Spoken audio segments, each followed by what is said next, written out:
आराध्य भगवान ब्रज सततनय तद्धाम बिन्दावनम रम्या काचिदुपासना वजवधूवर्गेण जा कल्पिता श्रीमद्भागवतं प्रमाणममलं प्रेम पुमार्थ महान श्री चैतन्य महाप्रभु मतभिदं तत्र आदर न परः चिंतामणिपकर सद्मसुकल्प भिक्ष लक्षावितेषु सुरभिरभिपालयन्तं लक्ष्मी सहस्र शतसं भमसेव्यमानं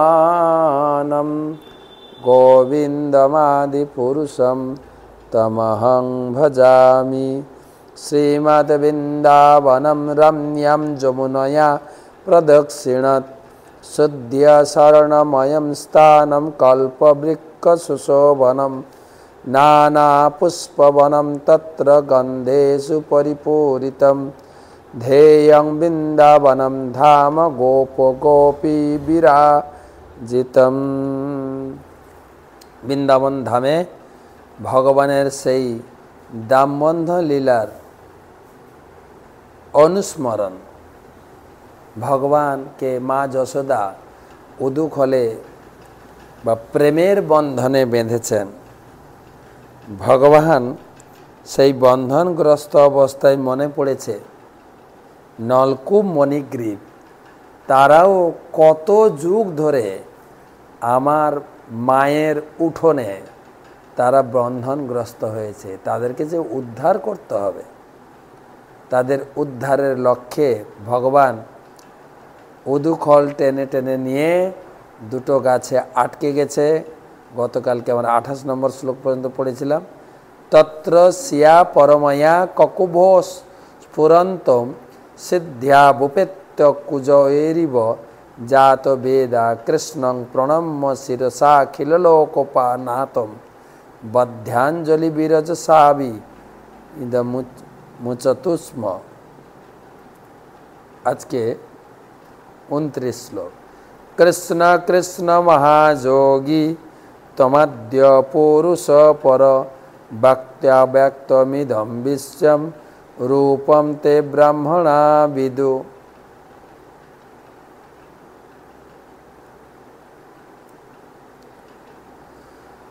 তো সেই দুটো টুইন গাছ যমল অর্জুন যখনই পড়ে গেল, সেখান থেকে দুটো সুন্দর দুইজন দেবতা প্রকাশিত হয়ে তারা ভগবানকে প্রার্থনা করছেন। কৃষ্ণ কৃষ্ণ মহাযোগী তমাদ্য পুরুষ পরঃ ভক্ত ভক্তমিদম বিশ্বম রূপম তে ব্রহ্মণা বিদু। হে কৃষ্ণ, হে কৃষ্ণ, আপনার জগৈশ্বর্য অচিন্ত, আপনি পরম পুরুষ, জগতের নিমিত্ত এবং উপাদান কারণ, আপনি জড় সৃষ্টির অতীত। ব্রহ্মজ্ঞানীরা জানেন যে স্থূল সূক্ষ্মরূপে এই জগৎ আপনারই প্রকাশ। নলকূপ মণিগ্রীব দুজন, তাদের সেই সৌভাগ্য হয়েছিল নিজের চোখে কৃষ্ণকে দর্শন করার, সৌভাগ্য হয়েছিল কৃষ্ণের শরীর স্পর্শ লাভ করার।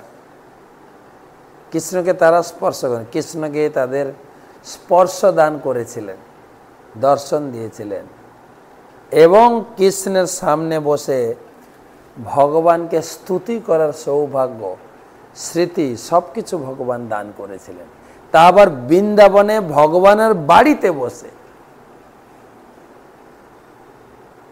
বয়স্করা তো কেউ ছিল না ওখানে। মা কানাইকে বেঁধে চলে গেছেন, দূরে বন্ধুরা অপেক্ষা করছেন মা কখন তাকে ছুটি দেবে। ভয়ও মায়ের কাছে কেউ আসে, আবেদনও করছে না মা যদি আমাদেরকেও বেঁধে দেয়। মায়ের যে রাগ, মায়ের যে মুড, মা চলে গেছেন, কৃষ্ণ বাঁধা আছেন, নজর পড়েছে দুটো গাছের প্রতি। কতদিন থেকে নারদমণির অভিশাপে বা কৃপায়, অভিশাপ এবং কৃপায় আমার বাড়ির পাশে উঠোন হয়ে দুটো গাছ হয়ে দাঁড়িয়ে আছে। আমি তো মাত্র 1 ঘন্টা মা আমাকে বেঁধেছেন, দাঁড়াতে গিয়ে যে কত কষ্ট, ছটপটে না আমরাও সেরকম ছটপটে, আমরাও আমাদেরকে দড়ি দিয়ে বাঁধতে হচ্ছে না। আমরা দেখবেন পূজা করতে গেলে আমাদের ধৈর্য নেই, খেতে বসে গেলে তাড়াতাড়ি যাই, কিন্তু একটা জিনিস আমাদের এমন বেঁধে ফেলেছে ছোট থেকে বড় পর্যন্ত, কি জানেন? মোবাইল, ফেসবুক, হোয়াটসঅ্যাপ আর বাচ্চাদের গেম। বাস, কি তখন তো এসব ছিল না। হ্যাঁ, কানাইকে এতক্ষণ বেঁধে রাখা যে কত কানাইয়ের পক্ষে কষ্টকর। অসহায়ভাবে বলরামের কাছে প্রার্থনা করছে, তাতেও কাজ হয়নি।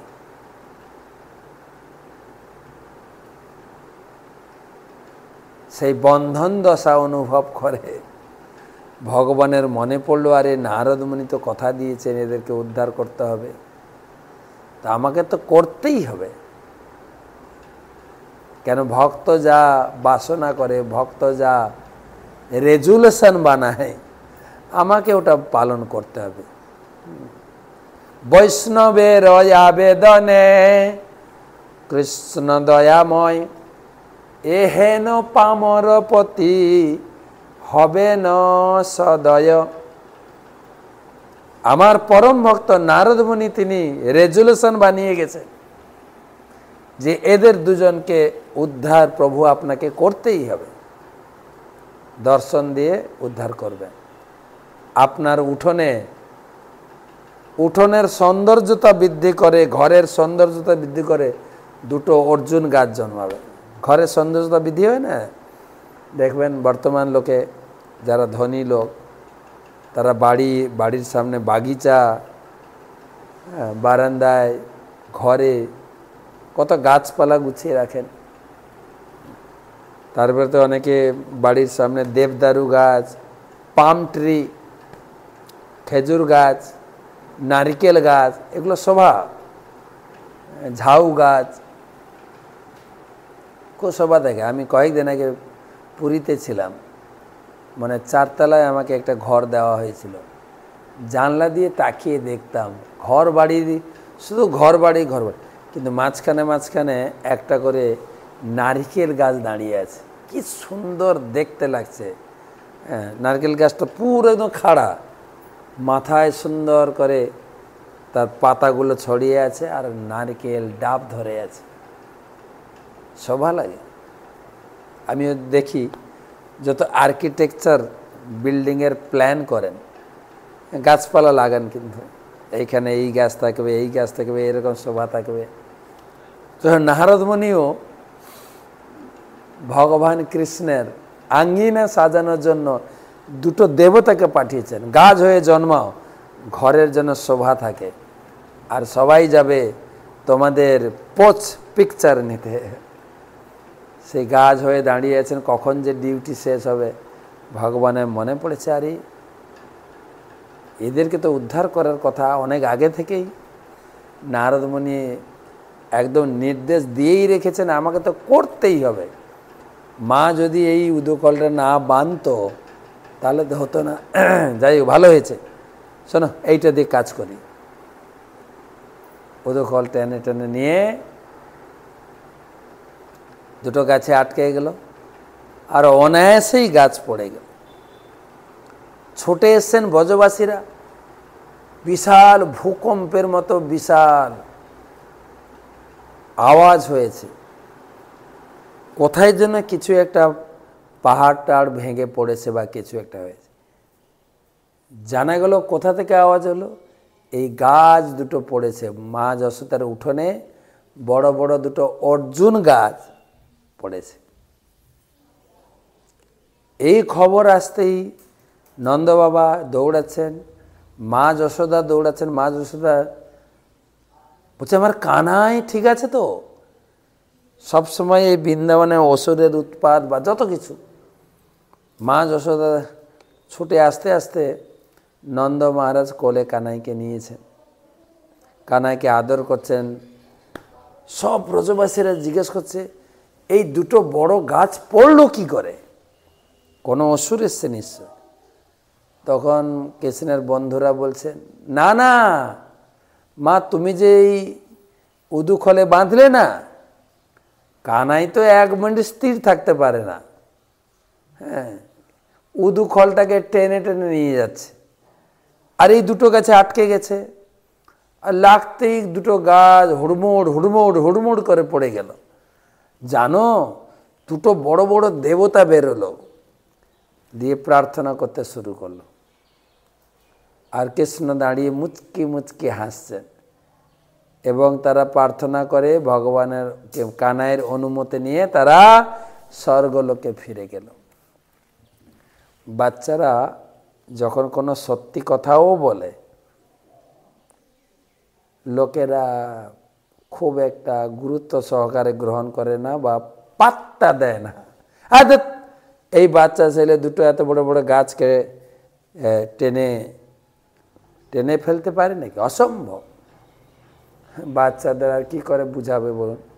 তাদের কাছে কি ভিডিও আছে যে মোবাইলে ভিডিও করে রেখেছে দেখিয়ে প্রমাণ করাবে?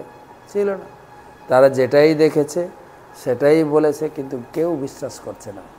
মা যশোদা ছুটে গেছেন, নন্দ বাবা ছুটে গেছেন, কানাইয়ের উপরে কোনো ভূত ট্রুত বা কোনো ওষুধের প্রভাব টভাব লাগেনি তো, ঝাড়ফুঁক করে কানাইয়ের চোখের জল মুছে দিচ্ছেন। আর বাবার কোলে উঠে কানাই হাউ হাউ করে কাঁদতে শুরু করছেন, বাবার গলা জড়ি ধরে। জানো মা, আমাকে বেঁধেছে, মা আমাকে সবসময় মারে, বকে, মা আমাকে শাসন করে, আমি মার কাছে যাব না। ঠিক আছে, তোমাকে মার কাছে যেতে হবে না, তুমি আমার কাছে থাকবে।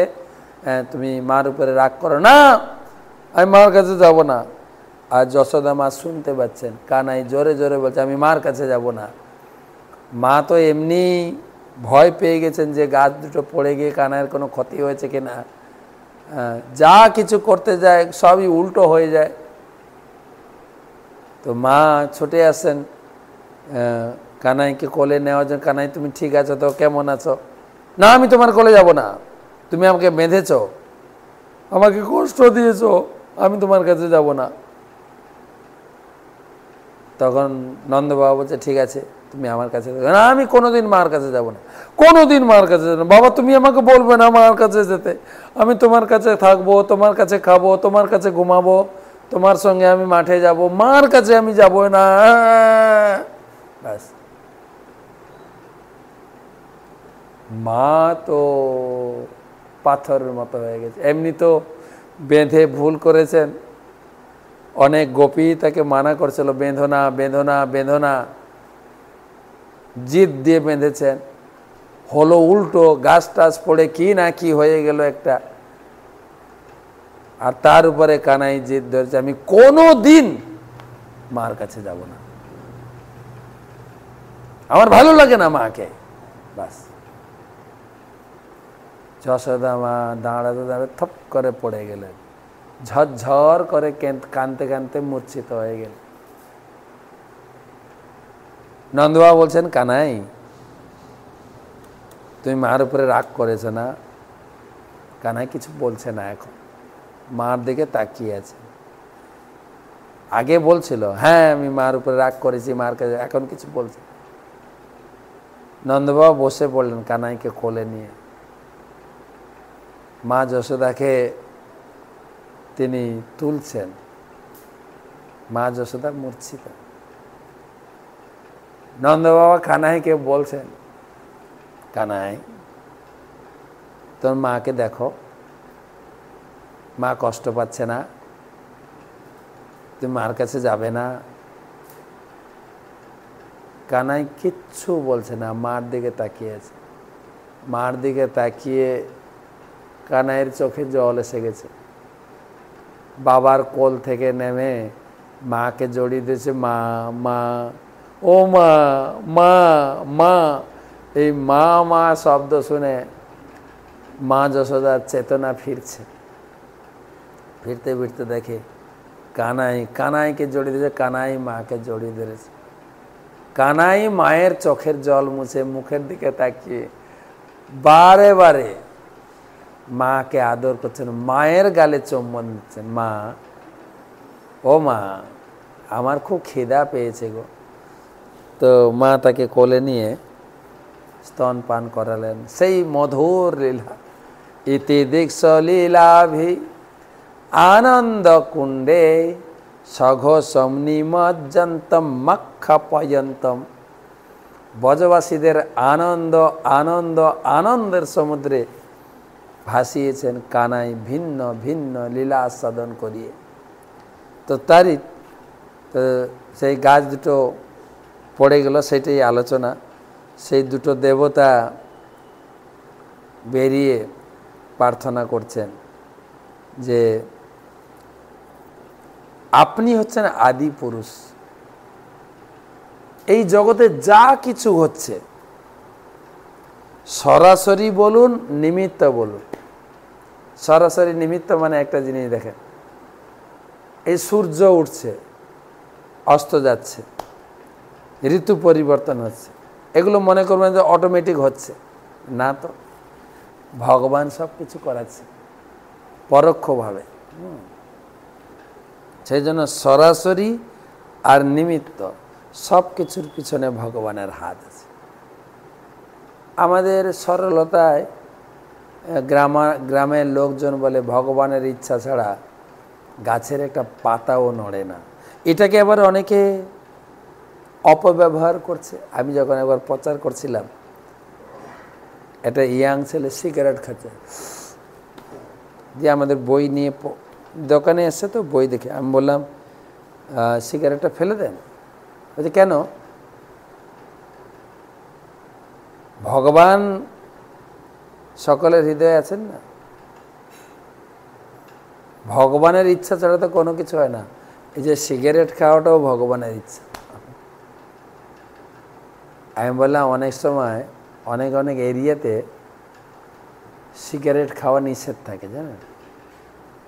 এসি ঘরে, এসি বাসে, ফ্লাইটে, ট্রেনে। তখন যদি বলেন আমার সিগারেট খাওয়াটা ভগবানের ইচ্ছা, আমার ইচ্ছা মানে ভগবানের ইচ্ছা, তখন পুলিশের পিটুনিটাও ভগবানের ইচ্ছা, জানেন? এক সাইড ধরলে হবে না তখন। তো ভগবানের ইচ্ছা সরল লোকে জানে। তাই এখানে বলছেন জগতের নিমিত্ত উপাদান সব কিছুর কারণ আপনি। আমরা অভিশপ্ত হয়েছি, আর নারদ মুনির আশীর্বাদে উদ্ধার হচ্ছে, সেটারও কারণ আপনি। আপনাকে প্রণাম জানাই।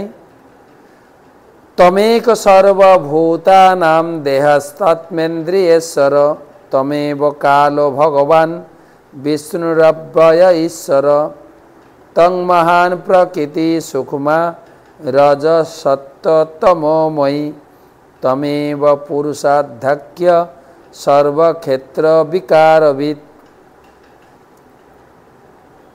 আপনি সব কিছুর নিয়ন্তা ভগবান। আপনি প্রতিটি জীবের দেহ, প্রাণ, অহংকার ও ইন্দ্রিয়ের নিয়ন্তা। একথা কে বলছেন? স্বর্গের দেবতারা।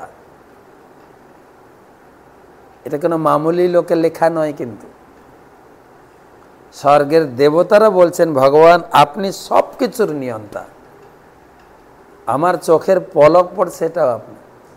কথা বলছি, আপনি শক্তি দিয়েছেন। তাই প্রতিটি জীবের দেহ, প্রাণ, অহংকার, ইন্দ্রিয়ের নিয়ন্তা আপনি। আপনি আপনি পরম পুরুষ বিষ্ণু, অব্যয় ঈশ্বর। আপনি কাল, আপনি নিমিত্ত কারণ, ত্রিগুণাত্মিকা প্রকৃতি। আপনি এই জড়জগতের আদি কারণ, আপনি পরমাত্মা। তাই আপনি প্রতিটি জীবের হৃদয়ের সমস্ত বিষয়ের জ্ঞাতা। লোকে কে কি চিন্তা করছেন আপনি সব জানেন, আর কে কি করছেন তো জানেন, অত কোনো সন্দেহ নেই। শুনেন, লোকে আমাদের সনাতন ধর্মে লোকে পাগলামি মতো কথা বলে, এ ধর্ম আমি মানি না, ভগবান আবার কে। এটা এক ধরনের পাগলামি। আরেক ধরনের পাগলামি হচ্ছে সবাই ভগবান। হ্যাঁ, আমি ভগবান, তুমি ভগবান, এই ঠাকুর, ওই ঠাকুর, ওই ঠাকুর, এটা আরেক ধরনের ভণ্ডামি আর পাগলামি।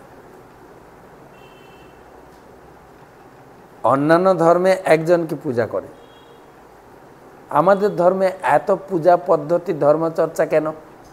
যেহেতু বই পড়ি না, শুধু নম নম করি আর একটা ধূপকাঠি আগরবাতি নিয়ে ব্যাস।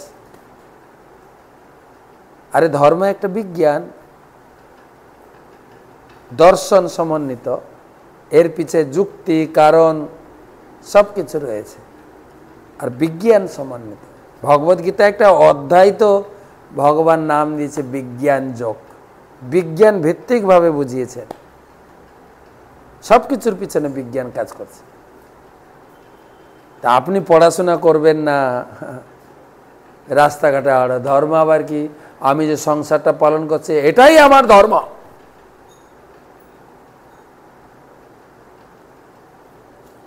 ছাগলে কি না খায়, দেশে কি না বলে, তো বললে হয় না। তো দেবতারা বলছেন গৃহমানয় স্তমগ্রাহ বিকারই প্রাকৃতই গুণই কো নির্হার হতি বিজ্ঞাতুম পাকসিদ্ধ্যম গুণ সংবৃত। হে ভগবান, আপনি সৃষ্টির পূর্বে বিরাজমান ছিলেন, তাই এই জড়জগতের গুণময় দেহে আবদ্ধ কোন জীব আপনাকে জানতে পারে? ভগবানকে জানা তো সোজা নয়। তো এমনি ভগবান যে শরীরটা বানিয়েছে প্রত্যেকের, আমার মনে পড়ে আমি যখন পড়াশোনা করতাম, সায়েন্সে পড়তাম, ল্যাবরেটরিতে গিয়ে সে কেঁচো কাটতে হতো, কচু কাটতে হতো, ব্যাঙ কাটতে হতো, কত সূক্ষ্ম কোষ কি কি আছে। একটা কেঁচোর গাঁট কিভাবে তৈরি হয়েছে, হ্যাঁ, সেইটা বিশ্লেষণ করতে 12 ক্লাস, তারপরে অনার্স, এগুলো পড়তে লাগে। আমার শরীরে কোথায় কি আছে না আছে একজন ডাক্তারও পুরো জানতে পারে না। এমবিবিএস তো জেনারেল ডিগ্রি, তারপরে স্পেশালিটি করতে গেলে ইএনটি, নাক কাল গলা, আই স্পেশালিস্ট, চুলের হেয়ার স্পেশালিস্ট, স্কিন, হাড্ডি, অর্থোপেডিক, তারপরে প্যাথোলজি, কত সেকশন। মানুষ যে প্রস্রাব করে, পায়খানা করে, সেই পায়খানাতে কি কি আছে, প্রস্রাবে আমাদের শরীর থেকে কি বেরোচ্ছে, সেইগুলো চিন্তা করতে করতে করতে করতে মানুষ সারা জীবন কাটাচ্ছে। আর যেটা ক্রিয়েটর, স্রষ্টা, তাকে জানতে কতদিন লাগবে? দেবতারা বলছে আরে মশাই আমরা কি করে জানবো? হ্যাঁ, যেরকম গীতায় ভগবান ডাইরেক্ট বলেছেন, নমে বিদু সুরগণা প্রভবম চ মহর্ষয়। হ্যাঁ, বড় বড় দেবতা, মুনি, ঋষি, যোগী তোমাকে ভালো করে জানতে পারে না, আর আমি কি করে জানব? কেন? অহম আদিহি দেবানাম দেবর্ষিনাম চ মহর্ষয়। কেননা তুমি হচ্ছে সবার আদি, সবার বাপ। বাবার জন্ম, বাবার সম্বন্ধে বিস্তারিত তুমি কি করে জানবে? বাবা জানালে না জানবে? বাবা যদি নিজে ব্যক্ত করে, তবে বাবার সঙ্গে যারা আছেন, বাবার বয়স বা বাবার বাবা যারা আছে, তারা বললে, তারা কিছু শোনালে, শুনে কিছুটা জ্ঞান হতে পারে। পড়তে হবে, শুনতে হবে, তবে না, নাহলে পাগলামির মতো রাস্তায় বলে দেবো না না ওসব কিছু কিছু নাই, আমি যেটা বুঝি সেটা। পাটা লম্বা নয়, সব পাগল। দেবতারা বলছেন প্রভু আপনি তো আগে ছিলেন, এখন আছেন, পরে থাকবেন। আমরা মাঝখানে এসছি, কিছুদিন আছি, চলে যাব। তা আপনার তত্ত্ব কি করে জানতে পারা যায়? কিছু লোক প্রশ্ন করে, তর্ক করে, আমাদের সৃষ্টি করেছেন ভগবান, ভগবানকে কে সৃষ্টি করেছে? কিছু কিছু লোক আবার তর্ক করে, ডিম আগে না মুরগি আগে? ডিম আগে না মুড়ি, বীজ আগে না গাছ আগে? এসব তর্কের দ্বারা তো ভগবানকে প্রতিষ্ঠা করা যায় না। তর্ক অপ্রতিষ্ঠ, তর্ক দ্বারা প্রতিষ্ঠা করা যায় না। তর্ক দ্বারা ভগবানকে জানাও যায় না। বিশ্বাসে মিলাই বস্তু, তর্কে বহুদূর। তাই দেবতারা বলছেন আমরা ভগবান নই, ভগবান তো আপনি। আপনি সারা জগৎকে কাঠি নাড়াচ্ছেন, আপনি সব। আপনি আদি, আগেও ছিলেন, প্রকৃতি গুণের পরে। আমরা তো প্রকৃতি গুণের দ্বারা আমাদের সকলকে আপনি বেঁধেছেন। সুতরাং আপনার মহত্ব বুঝবো কি করে? আপনার সম্বন্ধে জানা, হে প্রভু আমাদের করুণা করুন, আমরা যেন সব সময় আপনার মহত্ব উপলব্ধি করে আপনার ভক্তের শ্রীমুখ থেকে নিয়মিত কথা শুনতে শুনতে আমাদের এই জীবনটাকে যেন সিদ্ধ করতে পারে।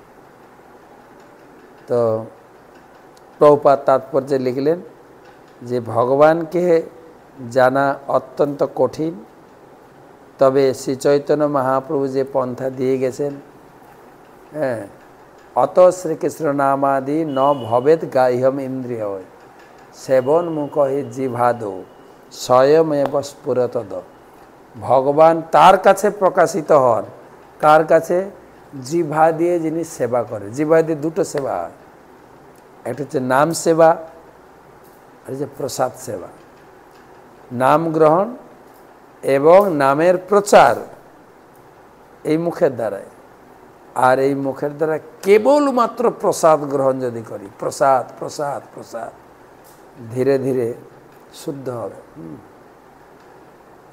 আমরা মনে হয় আগের ক্লাসে বলছিলাম যে দুটো মোক্ষম ঔষধ, গতকালকে ক্লাসে মনে হয়, একটা হচ্ছে ভাগবতম আর একটা হচ্ছে নাম, আর পথ্য হচ্ছে প্রসাদ। মেডিসিনের সঙ্গে পথ্যটাকে রাখতে হবে, কিন্তু মেডিসিনও খাবো আর সেই সঙ্গে সব কিছু খেতে থাকবো, ও রোগ ব্যাধি ভালো হওয়া মুশকিল আছে।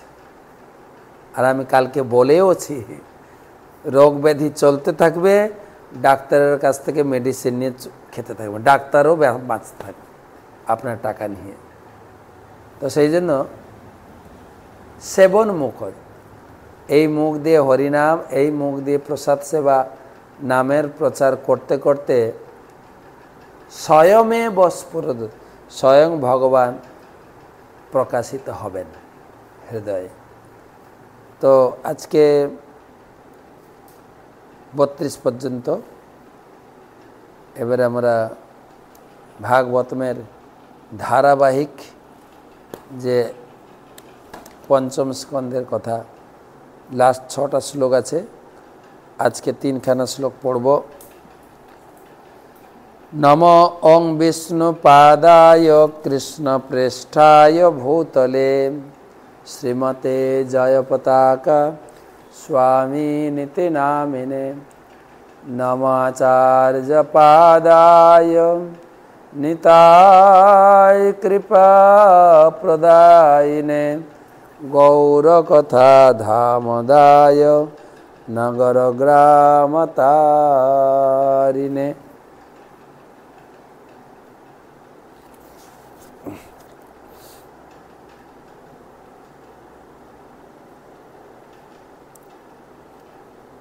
নারায়ণম নমস্কৃত্য নরম চৈব নরোত্তমম দেবীং সরস্বতীং ব্যাসম ততো জয়ম উদীরয়েৎ। শ্রীমদ্ ভাগবত মহাপুরাণ পঞ্চম স্কন্ধ পঞ্চবিংশতি অধ্যায়ের দশম, একাদশ, দ্বাদশ 3খানা শ্লোক পড়ব। অনন্তদেবের গুণ মহিমা, অনন্তদেবের অনন্ত মহিমা কীর্তন করছেন সুখদেব গোস্বামী। মূর্তিম ন পুরুকৃপয়াবভার সত্যম সংশোধ্যম সদসদিদম বিভাতি যত্র জল্লীলামৃগপতিরাদ দেহ নবদ্যা आदा मध्यम आदातु सजनम अनांसुम उदार वीर्ज मूर्तिम न पुरु कृपया बभार सत्यम संशुद्ध्यम सदसदिदम विभाति जत्र जथ लीलाम मृगपतिराद देहवनद्याम आदातु सजनम अनांसु मदार वीर्ज। अनुवाद। স্থূল ও সূক্ষ্ম জগৎ ভগবানের মধ্যে বিরাজমান।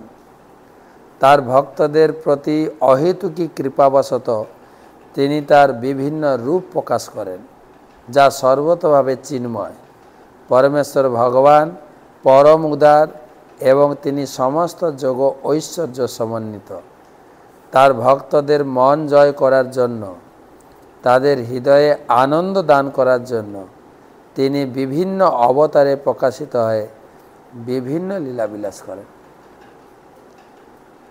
তিনি ভিন্ন ভিন্ন অনাদি অনন্ত রূপ মধ্যং পুরাণ পুরুষ নবযৌবনঞ্চ ব্রহ্মসংহিতাতে রামাদি মূর্তিষু কলা নিয়মে নতিষ্ঠ। ভগবানের অনেক অবতার, কমপক্ষে 23 অবতারের লিস্ট সুত গোস্বামী ভাগবতমে দিয়েছেন প্রথম স্কন্ধেই, যে তিনি মৎস্যকর্ম, বরাহ, নৃসিংহ, বামন, পরশুরাম, তারপরে রয়েছেন দত্তাত্রেয়, চতুর্কুমার, তিনি এসছেন নরনারায়ণ রূপে, কপিল রূপে, ভিন্ন ভিন্ন লীলা আলোচনা হয়েছে। ভক্ত যে রূপে তাকে দর্শন পেতে চান, মহাপ্রভু তিনি ভিন্ন ভিন্ন ভক্তকে, গোহক চণ্ডাল তিনি নবদ্বীপে আবির্ভূত হয়েছিলেন, তার কাছে তিনি রাম রূপে দর্শন দিয়েছেন। মহাপ্রভুর বিশেষ পার্ষদ মুরারি গুপ্ত, তিনি চৈতন্য মহাপ্রভুকে, তিনি ছিলেন, মুরারি গুপ্ত ছিলেন হনুমান, হনুমানের অবতার। যেহেতু রাম ভক্ত ছিলেন, মহাপ্রভু তাকে রাম রূপে দর্শন দিয়েছেন। রামানন্দ রায়কে তিনি ষড়ভুজ রূপে দর্শন দিয়েছেন। সার্বভৌম ভট্টাচার্যকেও তিনি দর্শন দিয়েছেন। না, রামানন্দ রায়কে তিনি দর্শন দিয়েছেন, তিনি রাধা, তিনি কৃষ্ণ, মিলিত তনু গৌরাঙ্গ মহাপ্রভু। আর সার্বভৌম ভট্টাচার্যকে তিনি দর্শন দিলেন, আমি ত্রেতা যুগে সেই রামচন্দ্র, দাপর যুগের কৃষ্ণচন্দ্র এবং কলিযুগের গৌরচন্দ্র রূপে আবির্ভূত হয়েছে। ষড়ভুজ, ত্রেতা যুগে সেই দু হাতে তার কি বলা যায়, তিনি ধনুর্বাণ, তীর ধনুক, আর কৃষ্ণচন্দ্র বাঁশরী এবং চৈতন্য মহাপ্রভু রূপে তিনি দণ্ড কমণ্ডলু রূপে দর্শন দিয়েছে। ভগবান যে রূপে ভক্ত দর্শন চায় সেই রূপে তিনি প্রকাশিত হয়েছেন।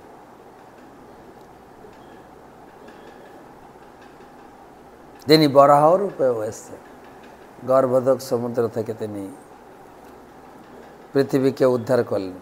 পরের শ্লোক। জন্নাম শ্রুত মনুকীর্তয়ে এক সস্মা দার্তো বা যদি পতিত পলম্ভ্যনাদ্যা হন্তং সপদি নুনাম শেষমন্যম কম শেষাদ ভগবত আশ্রয়ে মোক্ষো। জন্নাম শ্রুত মনুকীর্তয়েদ কস্মা দার্তো বা যদি পতিত পলম্ভ্যনাদ্যা হন্তং সপদি নিনাম শেষমন্যম কং শেষাদ ভগবত আশ্রয়ে মোক্ষো। সদ্গুরুর শ্রীমুখ থেকে ভগবানের পবিত্র নাম শ্রবণ করে কেউ যদি অকস্মাৎ তা কীর্তন করেন, অথবা আর্ত কিংবা পতিত ব্যক্তি যদি পরিহাস চলে সেই নাম একবার উচ্চারণ করেন, তাহলে সেই ব্যক্তি নিজে তো সমস্ত পাপ থেকে মুক্ত হনই, উপরন্তু তার সান্নিধ্য মাত্র অন্যের পাপ রাশিও বিনাশ করতে সমর্থ হন। অতএব জড়জগতের বন্ধন থেকে মুক্তি লাভের আকাঙ্ক্ষী ব্যক্তি কেন ভগবান শেষের নাম কীর্তন করবে না? তাকে ছাড়া তিনি আর কার আশ্রয় গ্রহণ করবে?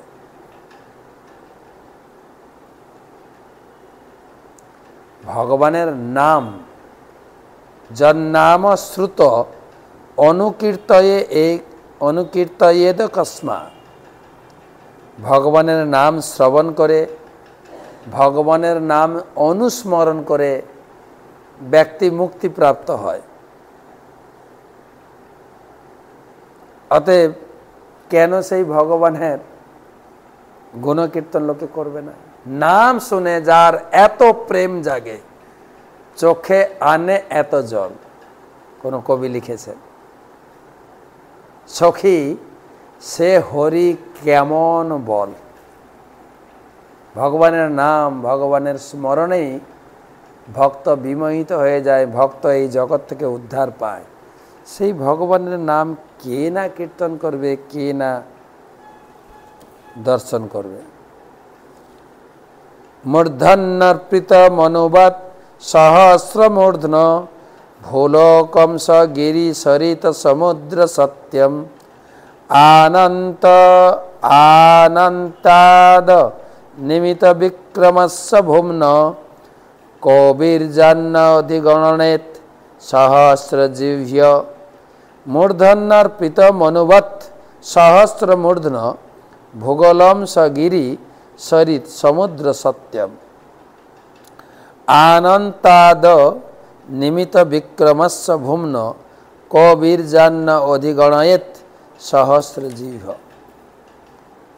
ভগবান যেহেতু অনন্ত, তাই কেউই তার শক্তি অনুমান করতে পারে না। বিশাল গিরি, পর্বত, সমুদ্র, নদী, গাছপালা, জীবজন্তু সমন্বিত এই ব্রহ্মাণ্ড একটি অণুর মতো তার সহস্র ফণার একটিতে ন্যস্ত রয়েছে। সহস্র জিহ্বা লাভ করেও তার এই প্রভাব কে বর্ণনা করতে পারে? ভগবান অনন্তের শক্তি আমি আগে বর্ণনা করেছি। সুখদেব গোস্বামী বলছেন কি না, যে বিশাল একটা ব্রহ্মাণ্ড যদি চিন্তা করেন, এই ব্রহ্মাণ্ডে কি আছে বলুন তো? আজকে আমি পলাশিতে বসে আছি, ছোট্ট শহর। পলাশির মনুমেন্ট জানেন না?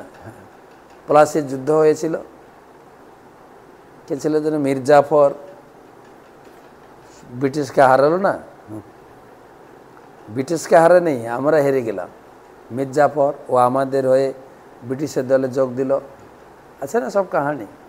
সেই পলাশ মনুমেন্ট থেকে একটু দূরে শহরে আমাদের একটা দীপদান অনুষ্ঠান হলো, তো সেখানেই বসে আছে।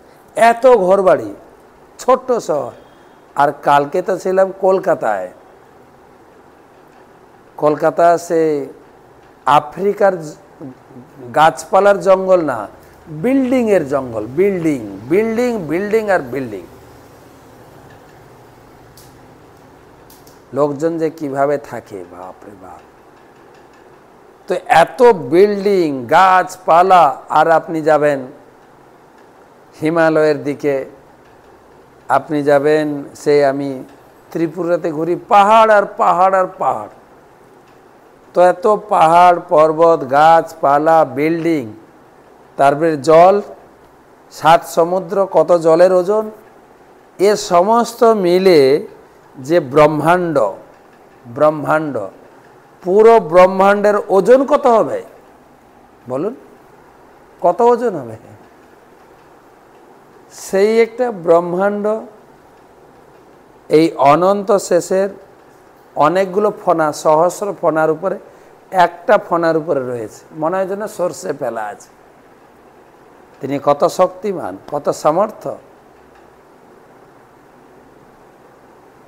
উদার লীলাভাবে তিনি মাথায়, তিনি তার ফণার উপরে মস্তকে ধারণ করেছেন। সেই অনন্ত ভগবান, আপনি যদি অনন্ত জিহ্বাও পান, তবু অনন্ত ভগবানের অনন্ত মহিমা কীর্তন করে অন্ত খুঁজে পাবেন না। আর 3খানা শ্লোক আছে, সুখদেব গোস্বামী বলবেন, তারপরে আমরা এই অনন্ত ব্রহ্মাণ্ড, একটা ব্রহ্মাণ্ডের বর্ণনা শেষ করে আমরা ঢুকে যাব নরকে। আর একটা ক্লাসের পরে নরকে ঢুকব। আজকে এই পর্যন্ত রাখি। শুভরাত্রি। সবাই সুস্থ থাকুন, ভালো থাকুন, সুরক্ষিত থাকুন।